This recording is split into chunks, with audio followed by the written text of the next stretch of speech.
Olá, bem-vindos. Estamos chegando com Entre Linhas aqui na TV Brasileira. Eu sou Eudes Figueiredo. Estamos aqui para esta quarta-feira, dia 28 de julho de 2021. A onda de frio está chegando, né? Será que vai ser só isso? Se for só isso, eu passei de boa. Hoje, pela manhã, estavam fazendo 10 graus em Presidente Prudente, quer dizer, pelo menos pelos meus termômetros que eu estava acompanhando.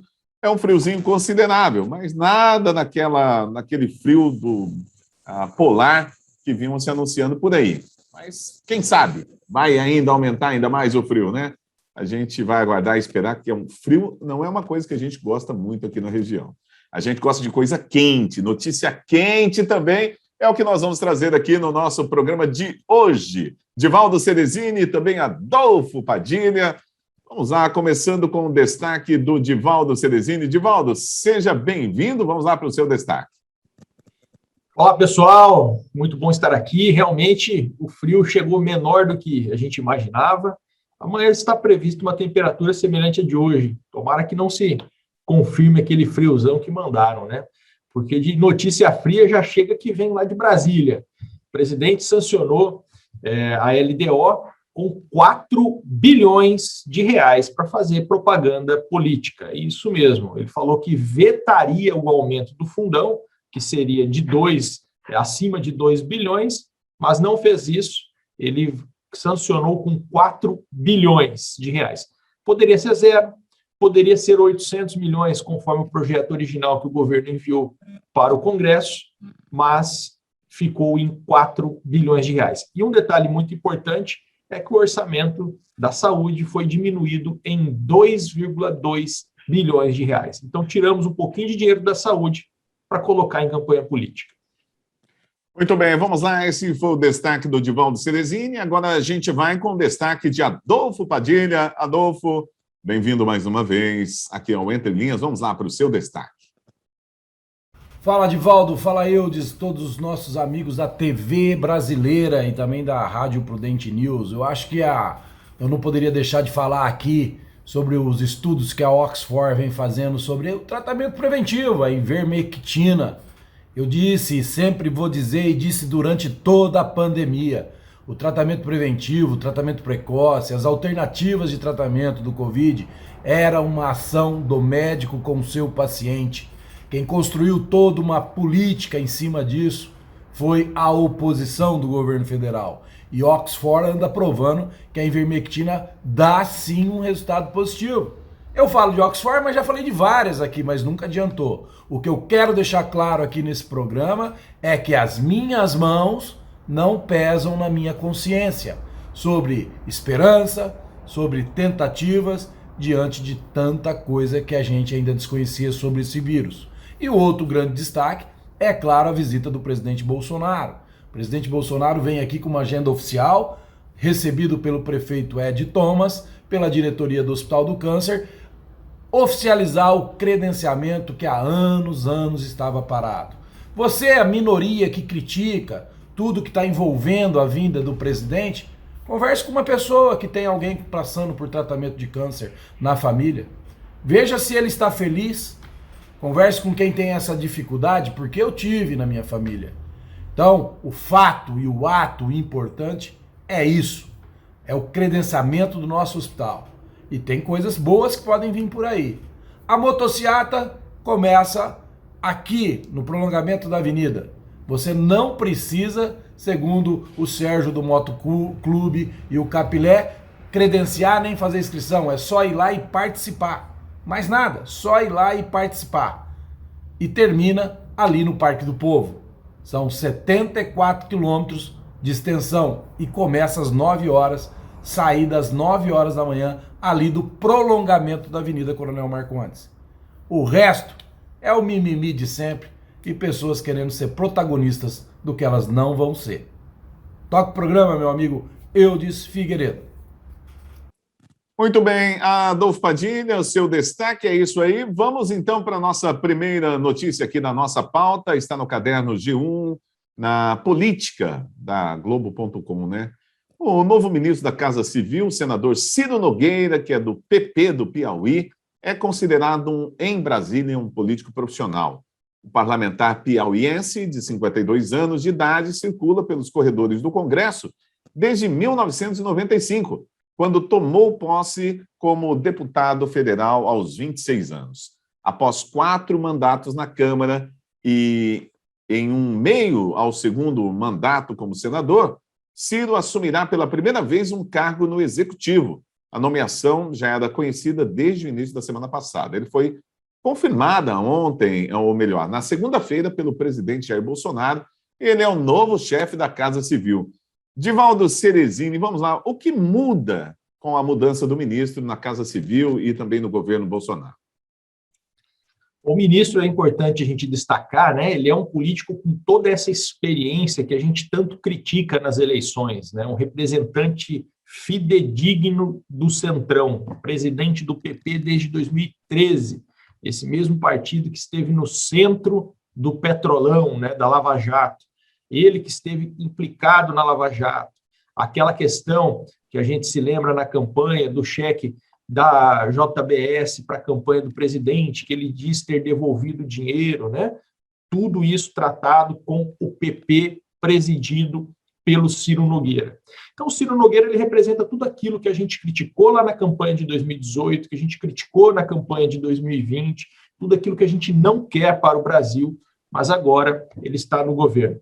Cabe aqui a gente frisar uma coisa, que 2, 3 semanas atrás estava ele, Valdemar da Costa Neto e outros dirigentes partidários articulando para derrubar o voto impresso, uma bandeira que o presidente diz levantar com tanta veemência. Então agora ele nomeia um dos articuladores do fim do voto impresso para o mais importante cargo do governo, uma pessoa enrolada com a Lava Jato, de um partido que esteve também enrolado no mensalão, né? Ele uma figura representativa no partido já há muito tempo.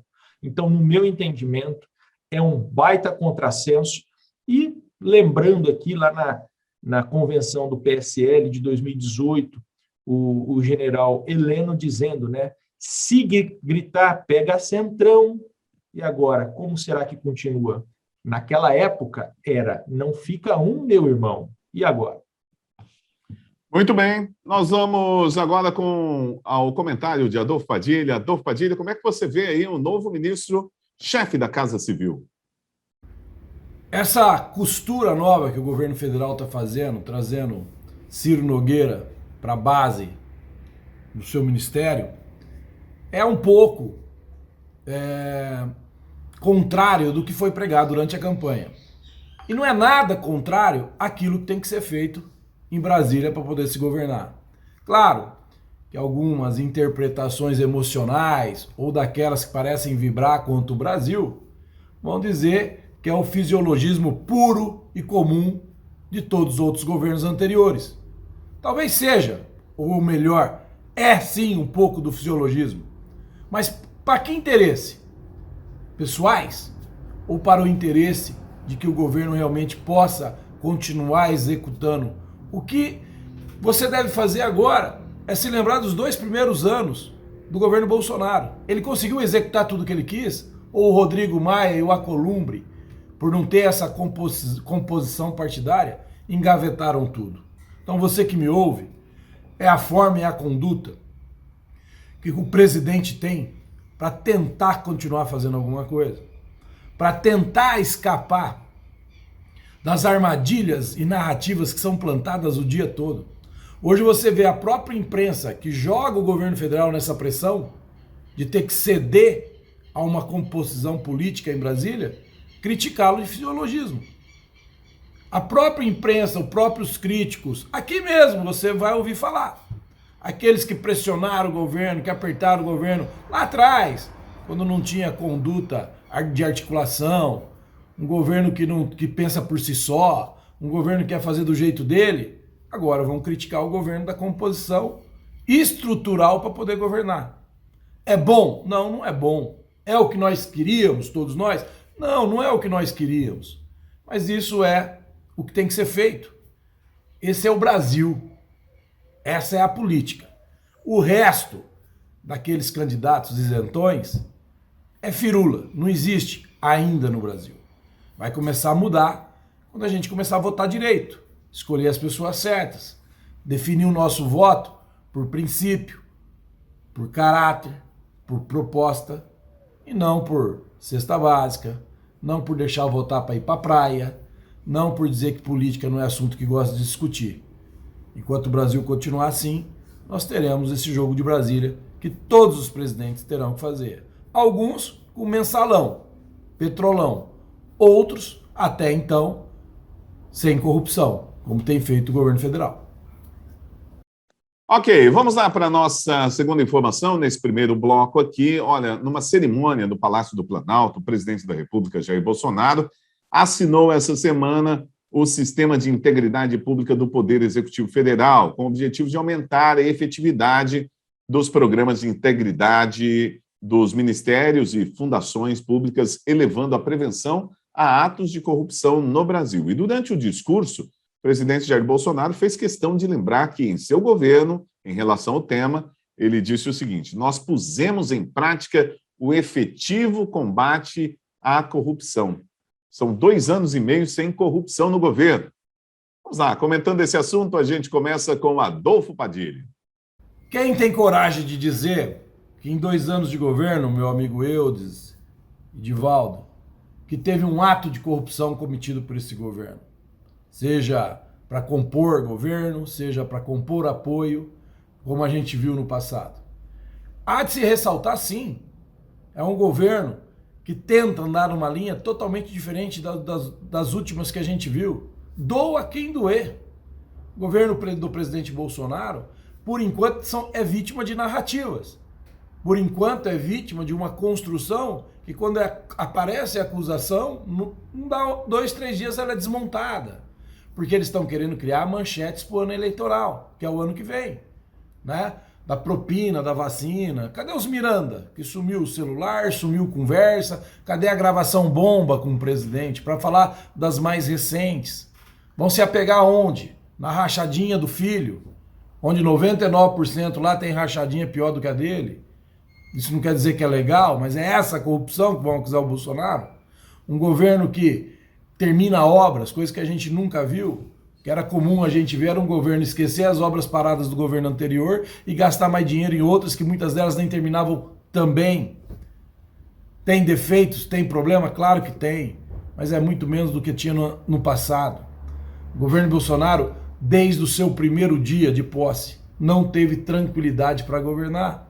Quando começou a demonstrar que não ia ceder aos caprichos de uma casta poderosa, na sua plenitude, principalmente de grupos de comunicação, caiu na desgraça alheia. Foi só pancada de lá para cá, só porrada. E mesmo assim segue a sua linha. Seus ministros continuam trabalhando e surge nome como Tarcísios, Pontes, né? Então, quer dizer, Damara, pessoas que a gente nem conhecia. E estão aí, fazendo um bom trabalho juntamente. Gilson, do turismo. Então, quer dizer, o brasileiro, não é à toa que ele chega nas cidades, ele é recebido do jeito que ele é. O brasileiro está vendo isso. As composições políticas, que são muito criticadas agora, a base de apoio que ele busca daqueles que são denominados membros do Centrão, elas são críticas desses observadores eficazes para procurar pena em ovo. Só isso, mais nada. Por enquanto, o governo está zerado de corrupção. E se acontecer, o compliance do governo, ou seja, o sistema de blindagem do governo tem funcionado muito bem, como demonstrou no caso da vacina. É isso aí. Ok, Adolfo Padilha. Vamos lá agora, Divaldo Ceresini. Divaldo, diz para mim, é motivo de comemorar, né? São 2 anos e meio sem corrupção no governo, mas nem tudo foram flores, ou são flores. Eu que estou errado. Vamos lá, diga você. Existe uma negação em relação a fatos de corrupção.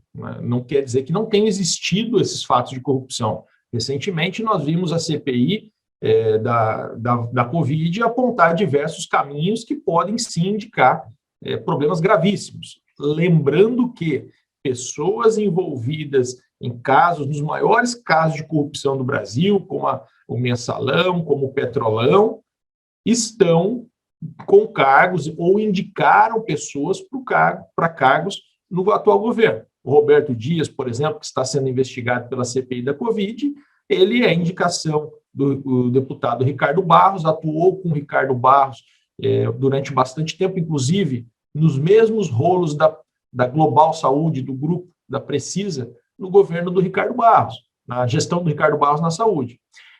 Nós temos aqui na foto dessa reportagem Ciro Nogueira, implicado também na Lava Jato. Nós temos Flávia Arruda, esposa do José Roberto Arruda, ex-governador do Distrito Federal, preso no exercício do mandato por caso de corrupção, cassado do mandato de senador por violar o painel de votações do Senado Federal. Então, as pessoas, os personagens dos grandes, envolvidos nos grandes escândalos de corrupção do Brasil, estão presentes no governo Bolsonaro. Casos de corrupção estão em investigação. Então, a gente não pode afirmar que não há corrupção nessa gestão. Nós podemos afirmar que ainda não há nenhuma condenação por corrupção de gente desta gestão no exercício das funções nesta gestão. Agora, sem dúvida alguma, é muito importante nós termos sistemas de combate à corrupção, assim como teria sido importante aprovar aquele projeto de combate à corrupção apresentado pelo Moro, a estruturação do POAF que foi tirada, né, que foi modificada para facilitar a corrupção, a lei de abuso de autoridade que foi implantada também com vistas a não haver investigação e tantas outras situações que o governo teve a oportunidade, mas deixou passar. Muito bem, é isso aí. A gente vai encerrando aqui o nosso primeiro bloco de notícias e voltamos já já com mais Entre Linhas, os bastidores, o que está nas entrelinhas da informação, já já na TV Brasileira, na Prudente News 1070 e nas redes sociais. Voltamos já.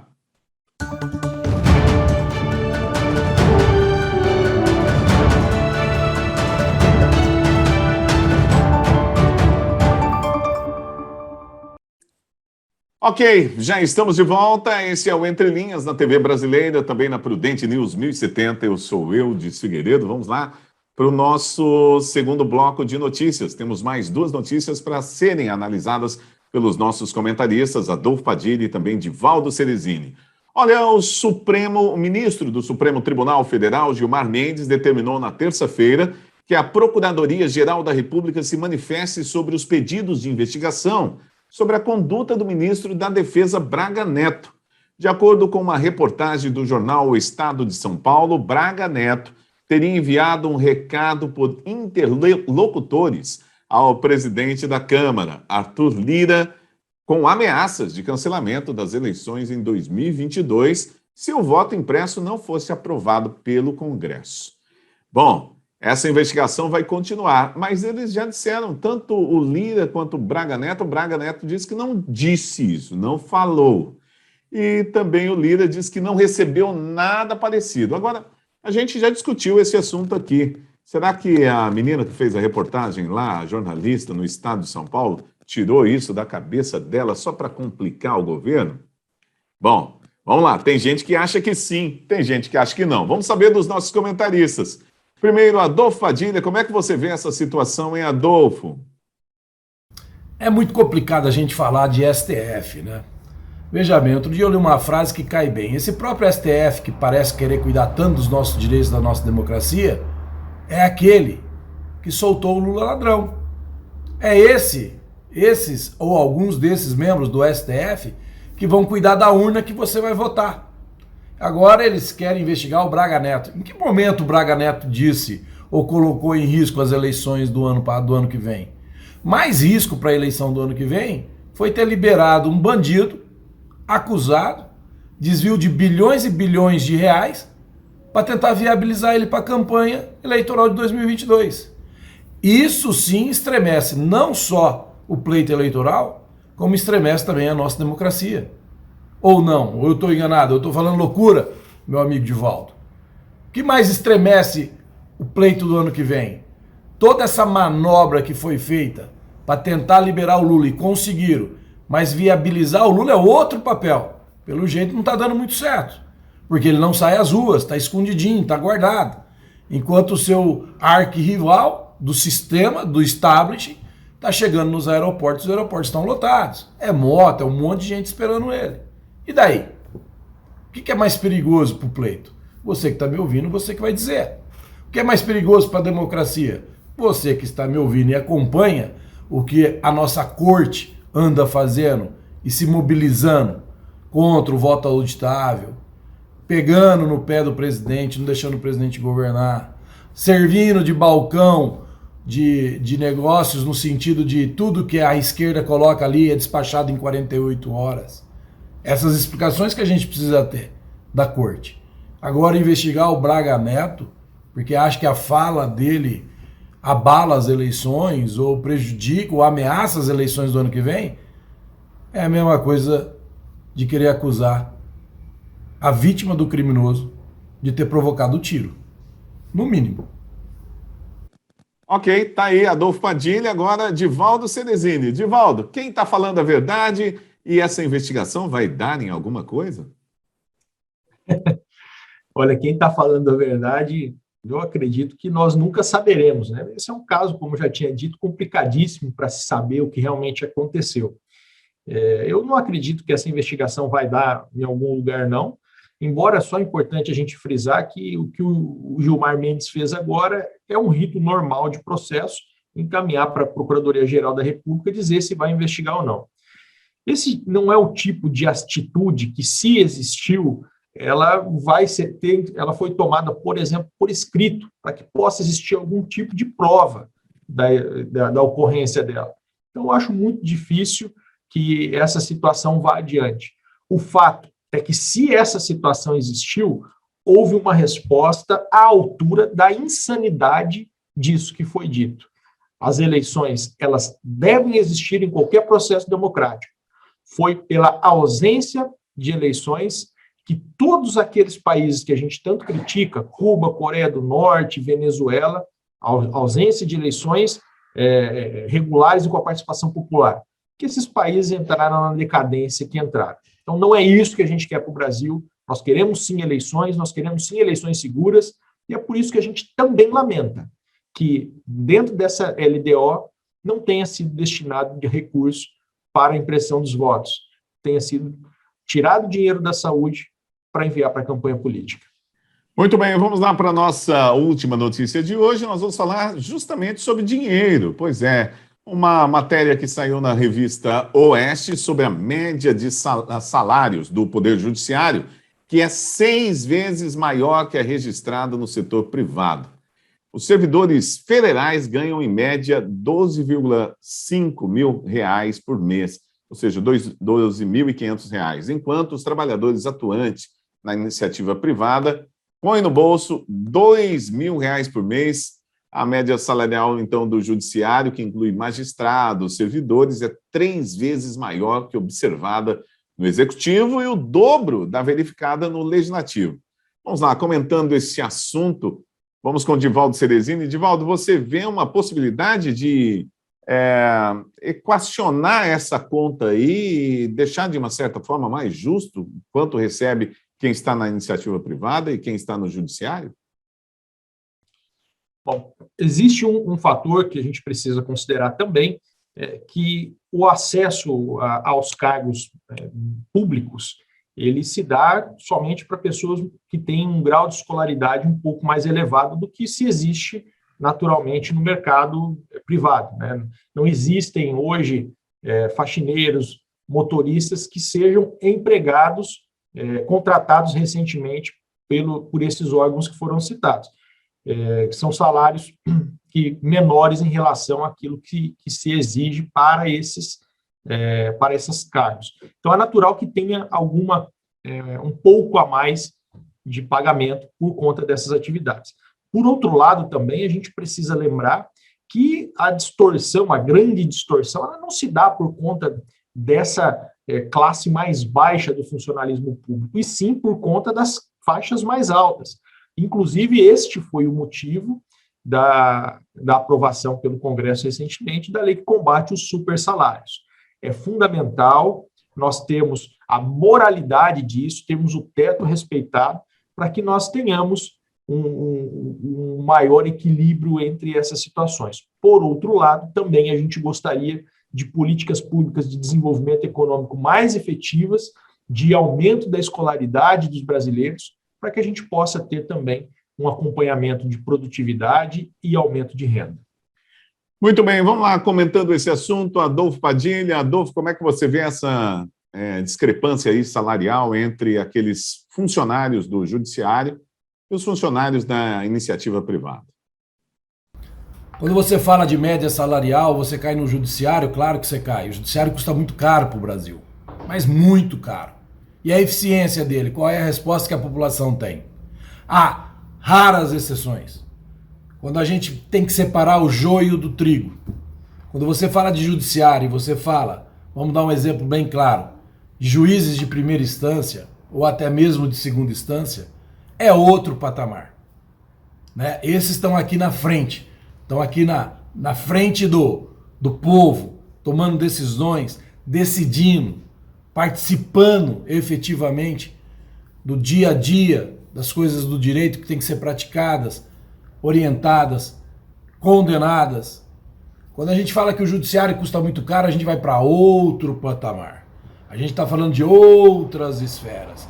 O custo de um TSE, o custo de um ministro do STF, o custo de um desembargador. Então as pessoas, pelo menos eu penso assim, a gente tem que separar isso. O judiciário tem a casta poderosa que nada entrega para nós ao preço que ele custa. E tem também aqueles que estão aqui no dia a dia, cumprindo as suas funções, trabalhando para valer, que esses sim mereciam ganhar até mais. Enquanto isso, essa casta do judiciário, com benefícios que nenhum ser humano comum tem no mundo, no planeta. Você passa num concurso, você tem que ganhar o teu salário. Você não tem que ganhar auxílio moradia, plano de saúde, salário sobre... Enfim, dobra de salário é 300 mil, é 200 mil, 80 mil, 90 mil. Né? Isso não é para o Brasil. Mas nós vamos chegar lá. Eu acho que um dia vai mudar. E repito, nós temos que dividir essa classe. Não pode jogar todo mundo no mesmo balde, porque não é assim. Nós temos sim juízes, e as quais eu defendo muito, que os juízes sim, de carreira, deveriam ser membros do STF, por exemplo. Porque eles estudam, eles estão ali, estão no dia a dia, estão perto da população, eles não se sentem mais deuses, como hoje a gente vê alguns advogados apadrinhados do STF, que custa muito caro para o brasileiro, se sentindo acima de tudo e acima de todos, infelizmente. Ok, é isso aí. Obrigado, Divaldo Ceresini, também Adolfo Padilha. Estamos encerrando o nosso Entre Linhas de hoje. Voltamos amanhã no mesmo horário, na TV Brasileira e também na Prudente News 1070. Grande abraço, a gente se fala.